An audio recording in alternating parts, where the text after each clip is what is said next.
So, shall we make a start? So welcome to week 1 of Zoom flower class. So I've loosely called this series of classes party flowers, for want of a better word. And I just thought that we're coming up to the summer season, fingers crossed, you know, the lockdowns are behind us, and perhaps this year is going to be the year of celebrations, getting together with family and friends. And of course, it's the Queen's Platinum Jubilee. So you never know, you might be able to use some of the projects we're going to be making in Zoom for our class for one of your Jubilee tea parties or street parties. So as with previous classes, those of you who've been to class before, I have sent you all a worksheet. So you will know there's a little very short written description of what we're going to be making. There's a photograph giving you an idea of the kind of thing we'll be making, and there's a short shopping list as well. So it's a matter of bringing what you want to class that you think fits with the brief. So if you discover that you haven't got exactly the right container, just bring the nearest container you've got. So don't let that put you off coming to class if you think you haven't got the right materials. I would always urge you to make do with what you've got. Don't go out and buy something specially. See what you can adapt to get the overall look that we're going for. And the point of the classes is that you're here to learn, pick up new techniques, building your confidence. And then when you want to do the project for real for another time, you might then review what you did today and think, actually, I did need a container that was slightly different. It would have made my job a little bit easier. So don't feel awful, especially when you come to the first class and you don't really know what to expect and what you're doing. Just go with the flow and try and take that as all part of the experience of getting the brain cells working. So week by week, I will remind you each week what we're going to do the following week and send you the handout when I send you out the joining details for class. And if you've got any questions in the meantime, the best place to ask them is probably in the Facebook group, Flower Start World, or they're always welcome to email me if you want to do that. So before we talk about what we're going to do this week, I'm just going to give you the heads up of what we're going to do next week. And next week, you need to look for an embroidery hoop. So if you're really lucky, you might find one of these in the charity shop, and I do from time to time. Or perhaps you've got one lurking around in your craft ink stash. And in terms of size, that is entirely up to you. So as you know, I never have any measurements to me, but it's about the size of my outstretched hand. So I don't know what it is, 20 centimeters or so is mine. Of course, you could work smaller, you could work bigger. And then we're going to do our embroidery, but using dried flowers. So you're going to need a piece of netting or tulle to go across your embroidery hoop. So if you've got a really small embroidery hoop, you won't need so much tulle, but if you've got one the size of mine or one a bit bigger, you just need to make sure you've got enough tulle and a little extra, just so you can work with it and pull it really taut to put across your hoop. And what I've got here is actually, I was a lucky find. I went to the charity shop and I found this offcut of net curtain. So that is what I'm going to be using, is a piece of net curtain that's got that tulle look, and I'll be fastening that onto my hoop and then adding on the decorative details with flowers. So next week it's going to be quite a craft related flower activity, but this would be a project that you could keep and perhaps even gift to somebody, you know, as a present throughout, you know, at some point of the year, or perhaps even get on with your Christmas presents earlier if you really like this idea. So I shall move that out of the way and then come on what we've got for class today. So I've called this class a compote of flowers, a compote being a footed bowl. So as with all these things, a bowl in all shapes and sizes. So I've changed my mind a couple of times about which bowl I'm going to use. I've got 2 bowls with me today and I can't quite decide. So I've got this ceramic bowl first of all, which previously I've put a flower foam in the middle, and I've even made a classic table arrangement there, and I've even planted this up with flowering bulbs to have in the springtime. So ceramic dish with a little footed base that just lifts it off the table a little bit. And then I know you've been showing in the group pictures of bowls that you were considering using, and I saw one of you was thinking of using a glass bowl, and then I spotted this in the charity shop and my head was turned by the new shiny bright thing. And I've got this as the second option. It looks like a huge old-fashioned sugar bowl with fluted edges. And what attracted me here was I thought that these little cut-out edges might be quite handy for fixing my mechanics in place, but I'm not quite sure which way I'm going to go. But the key thing for this arrangement is I think you're going to find it easier if you've got a bowl or a dish that's got some depth to it. So it isn't just like a shallow plate, you've actually got something with a little bit of depth to it. And I always like my bowls to be a little bit lifted off the table. I think it just makes a more graceful flower arrangement. So this has got some height to it, so my flowers will be lifted off the table, but it hasn't actually got a sort of a foot to it. So we'll have to see. Perhaps you should vote in the comments, green or glass, and let me know in the comments. And then with my little tool bag off to the side here, I've got some paper covered wire, which I always bind up, as I do with my balls of string. I've got a piece, this is washi tape, a piece of sellotape to go around the outside to stop your ball of string or your paper covered wire falling apart. And then always run your finger in the inside and pull out the starting end from the inside, and it just stops it getting a little bit raggedy. And it's like when you knit with wool, it's easier if you do it from the inside rather than the outside. I have then got a pair of my faithful floristry scissors, secateurs. I might not use my secateurs. And then hidden away, I've got some pot tape or anchor tape. And off to the side as well, I've also got my zip up bag of floristry wires. So I'm getting voting for the green bowl so far. We'll have to, it'll be that one I pick up first of all. You don't necessarily need your floristry wires, but I'm just conscious of the fact, I think one of the burning questions you're going to have is how do you get your structure that we're going to make, our natural flower frog, to sit inside the mouth of the container without it flopping out all over the place. And because I'm trying to go foam free, I thought, well, perhaps I should try to go, plastic free as well and not use the plasticky tape. So that's why I've got the options of the wires as well, so I can give my frog construction some legs to grip onto the side of my container. But depending on the type of container you've got, it may well be that your tape will be the best thing. I don't think I'm just looking at the questions here, I don't think footed is a key issue at all. You just need a nice bowl that has got a little bit of depth to it.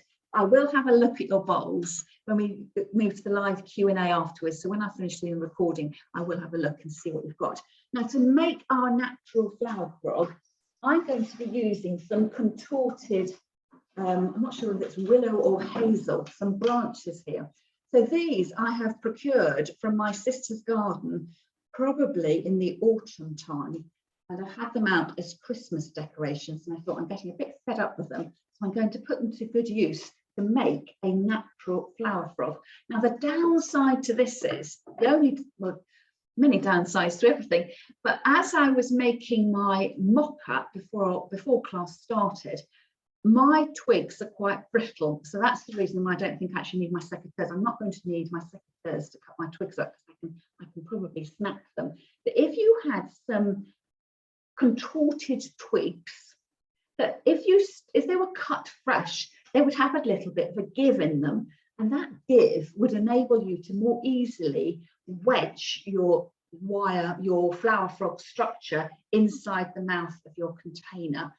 So imagine making a loose ball of wool with all your twigs that were interconnected, tied together with a little bit of your bind wire, and then push down into the mouth of the bowl, and then you took your hand away and it stayed.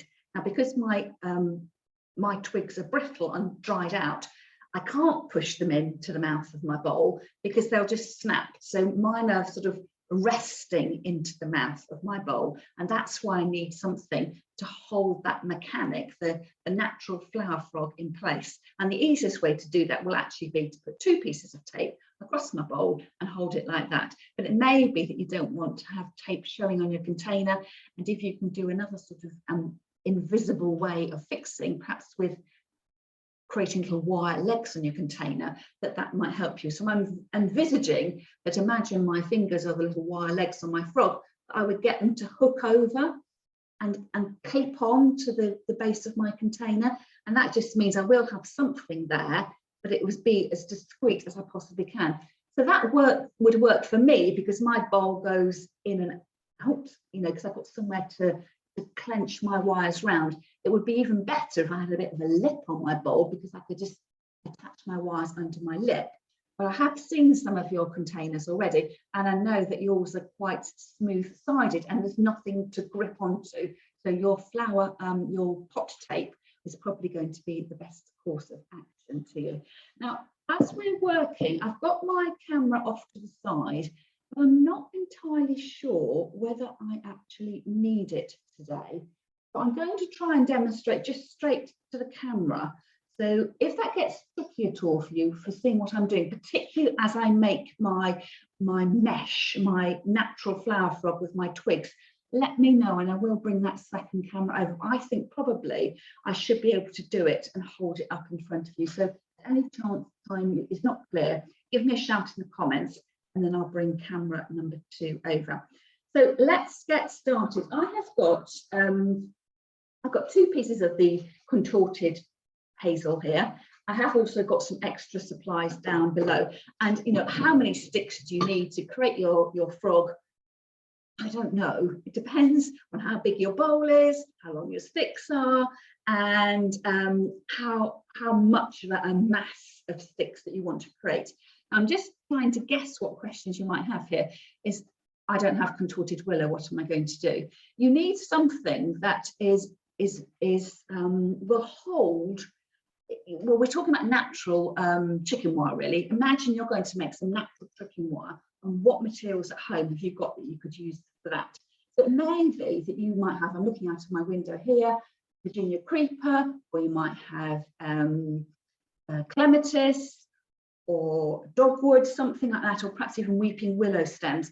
Imagining that you're going to be creating, you know, that sort of overwoven look, as if you were starting to wind wool around a balloon, perhaps. You pop the balloon and then you're left with this structure that's gone over your balloon. That is the look that we're going for. But we're trying to create that with sticks and vines, so it's not going to be perfectly spherical. The beauty of this is, when using a natural flower frog, is that if you can see some of my twigs at the end of the arrangement, it won't matter, because it's going to look like part of the finished whole. It's not like when you use flower foam and you spend a good deal of your time when you're arranging your flowers in flower foam, making sure you can't see the foam. So the mechanics, what's holding your flowers upright in your container, and the overall look of your arrangement are sort of one and the same. So what I'm going to do here is to take my first stick and loosely measure it up against the container. Now, I've got the thicker end here, which is marginally straighter, and my curly bits at the end. This is going to be very difficult to cut because it's thicker end. So what I'm probably going to do is start at this other end. And I want to have my flower frog, in theory, sitting in the mouth of my container. So I need to measure my container and see how big it's going to be. So this will be different for you and what you're doing. But can you see that naturally my container wants to fit into the bit that bizarrely has these 2 little pieces at the end that are curving upwards? So if I cut my first stick here, it gives me a little bit of a shape, because I could imagine that going into my bowl and just sort of resting quite nicely with a little bit of a detail either side. And what I'm going to do first of all, for want of a better way of making it, I'm going to get 2 sticks and make a cross. So I've got a circular bowl, it's the same measurement in each direction. If I hold that stick up to this stick and cut it there, and in fact, it's quite tough to cut with my secateurs. I might actually just break it next time. I'm going to join my two pieces together using my bind wire. So I will take off a length, and I think we are going to go for this green bowl here. It's about 10 centimeters long. Fold over fold the sticks together, and whatever way you find best, I wrap mine around my stems a couple of times, and then I'm left with two strands together, which I twist and hold. So you can see there that it is fastened together. You see that against my jumper like that. I'm then going to make another set of 2 sticks crossing, so that in my mind I've got crossing at the bottom, crossing at the top, and it's starting to give me that sort of 2-layer structure. So I will do the same here. I think I can possibly this one go slightly smaller, and cut it here. I'm going to snap it. This is going to be easier for me to snap like that. Exactly the same thing. Cut off about 10 centimeters. And did you notice I didn't cut off my loose ends? I'm not going to do that just yet, because I might find that as I make this little flower structure, the little flower frog, that I might want to use attach more sticks at the same point. So you never know, I might need those. So that's another piece there. And then I'm going to put them in the bowl and try and get them to start to sit. Now they're just going to rock around to begin with, but because we are trying to connect everything, I'm going to take those 2 legs of that wire there and nestle the 2 together, and then use the rest of the leg of the wire to start to get my grid together. So what you would then do would be to add more and more twigs until you've got something that had perhaps a little bit of weight, a bit of a bottom that would fit into the mouth of your container, and perhaps a little bit of a head to it. So we're thinking sort of perhaps rugby ball shaped, something you could get to sit firmly into the scoop of your dish, but also had a pleasing round to the top. So you would take your twigs and add them in, measure them up, and just as much of the bind wire that you needed to do. But it does take a little bit of time. So I have started to make one earlier. So you can see here, that was 2 sets of 2 twigs, which is how that one started off. So it looks like a sort of gnarled root, something like that. And as I've got it there together, I might even see perhaps that's a little bit too tall. Shall I attach the 2 together? In fact, I don't think I will attach the 2 together. I think I'm going to stick with that. So that is what you'll end up with.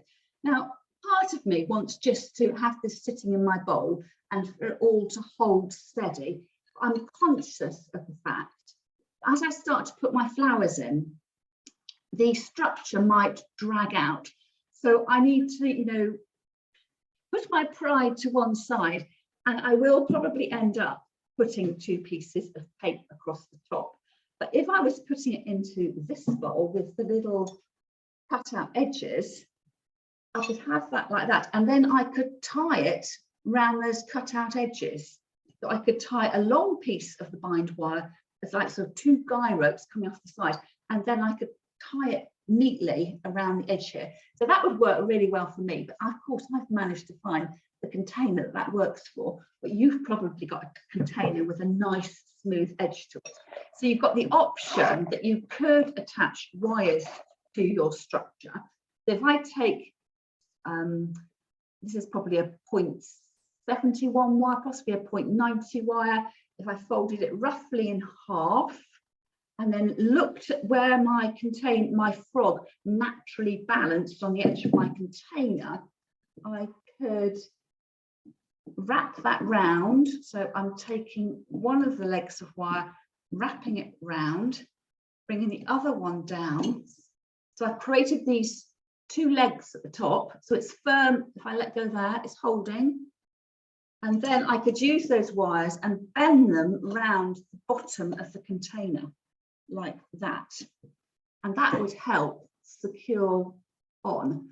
Again, it's a little bit wobbly, but what you might want to do then, especially if you've got a footed container, you could then secure your wires with a piece of tape around that base area there. But I think probably, unless you've got a really distinct ridge to your pot where you could tuck those wires underneath, I think you'll probably find it quite slippery. But there are options of how you can get your natural flower frog to sit. And for ease, I'm going to use my pot tape here. So I've got quite a narrow pot tape. You could just go straight over the top. I'm going to thread mine so it sort of sits low over under the catching some of those lower stems.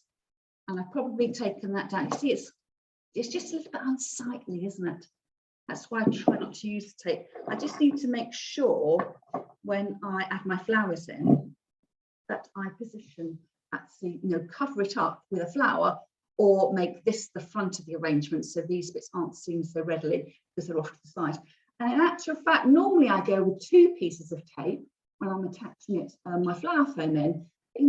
Is this going to hold? Well, you're not actually going to do this with your flower arrangement, but it does feel to me that it's quite secure.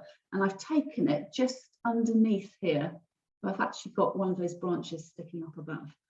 So when we are ready with our mechanics, then we can start with our flower arranging. So what I might do here is I might fashion myself a little bit of plinth. The container just to lift that up so you can see what I'm doing a little bit better, and deciding which way is front. So I quite like this little shoot off at the edge here, and if you wanted to add your pieces of wood in for decorative detail, of course you can do that. So let's cut these off. You could either just wiggle them in as if they were flowers, because you're not going to tie your flowers in, or you could tie them into your structure as you made it. But you want to have crisscrossing and interlocking stems so that your flowers are going to have somewhere they can lock into. So I might have a little bit wayward at the end there. I'm not quite sure about that. But you don't have to hide everything in the middle. You could embrace the natural curly twigs that you've got. Now, when I normally do my flower arrangements, I like to put my greenery in first. This week, I'm going to do it a little bit differently. And I'm going to put my flowers in first. I want to give that hint that this party is going to be a height of luxury, and it's going to be flower, flower, flower. We'll have to see how well that goes. So you can follow along and put your flowers in first, or if you want to, put your greenery in first. I'm conscious of the fact that I look into the camera, but I've got that facing me. Perhaps I'll turn it around. This little bit of tape doesn't seem quite so bad, and if I offset it a little bit, it's not going to be quite so obvious, but I've still got my little spurts either side. So let me show you the flowers I'm going to be using. I've got my regular order of delivery box flowers, my Freddy's flowers that came just before the weekend. So they are looking fabulous. I've also got some flowers that were left over from the week before. I've got some roses, and then you can't quite see the detail of these flowers over here. I've got some forget-me-nots out of the garden. I thought they would make lovely filler flowers and just mark it out as being seasonal. We only get forget-me-nots, April, May time. And I think it's quite nice when you're arranging flowers, if you can put a seasonal element in. It just says to you, this is the day, this is the season I'm in, and it's not just any old day of the year.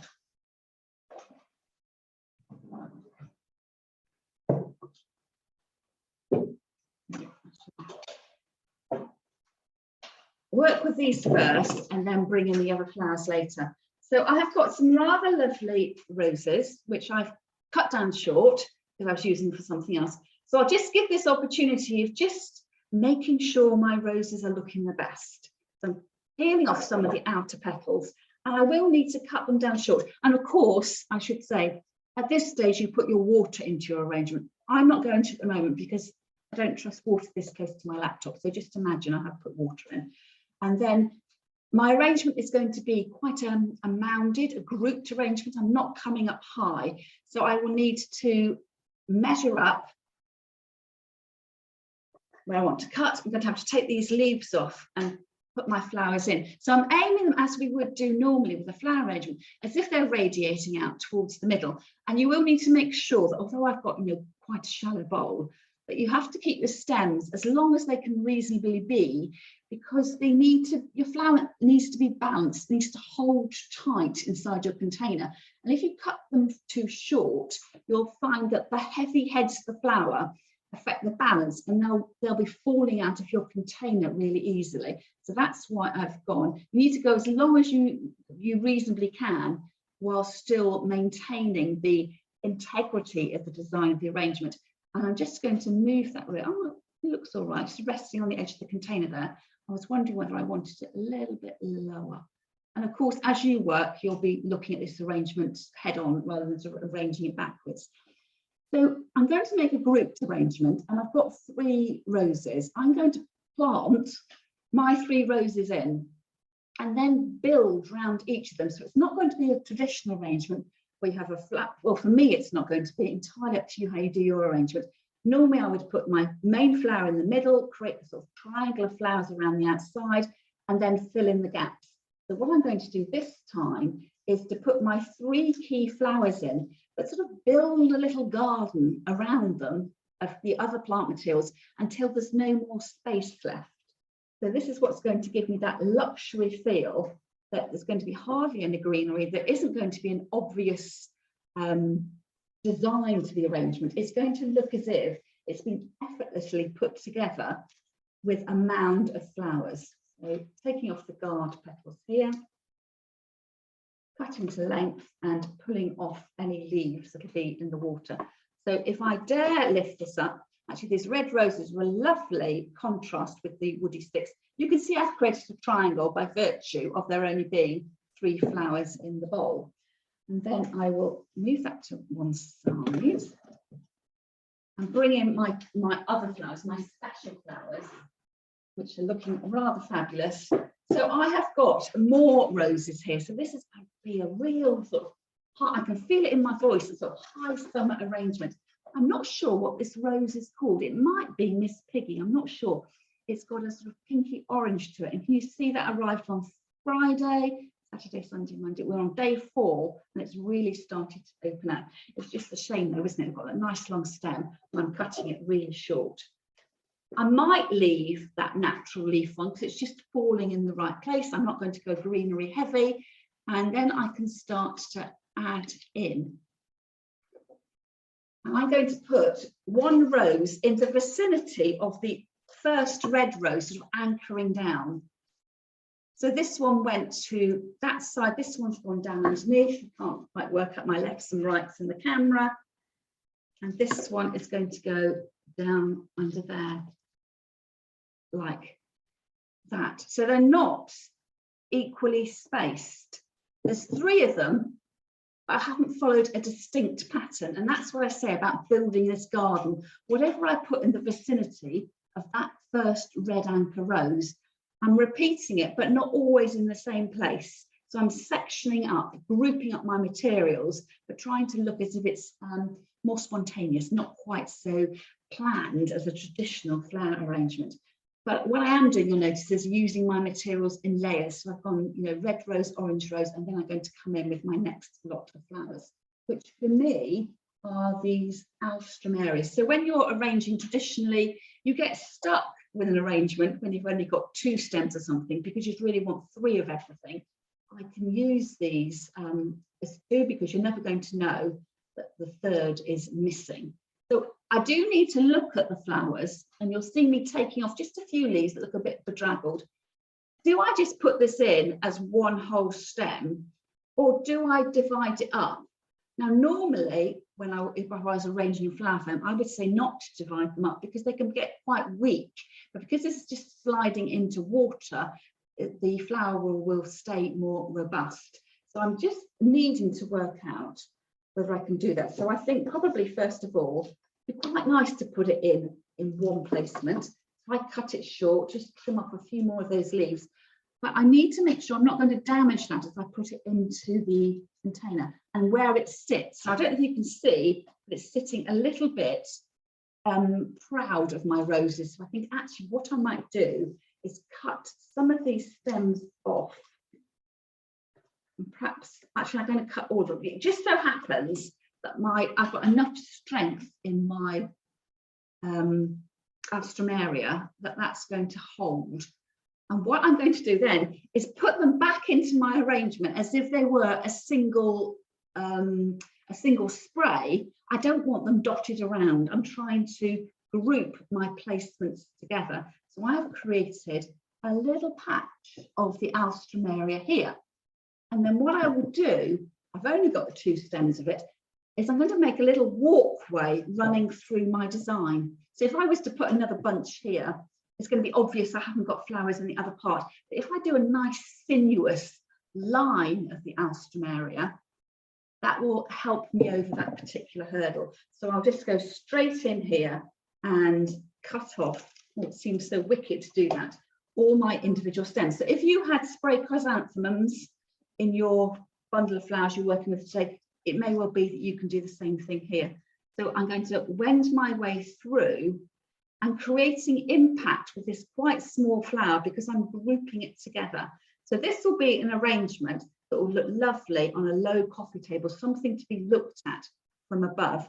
And I would say that even though I didn't have loads of sticks, I think I probably used 2 sticks, I had 2 full lengths and 2.5. I've used 2.5 sticks, but certainly given me enough structure to have my flowers sitting there, and also the fact that I'm coming in quite short, so I'm not trying to get really tall flowers to stand upright.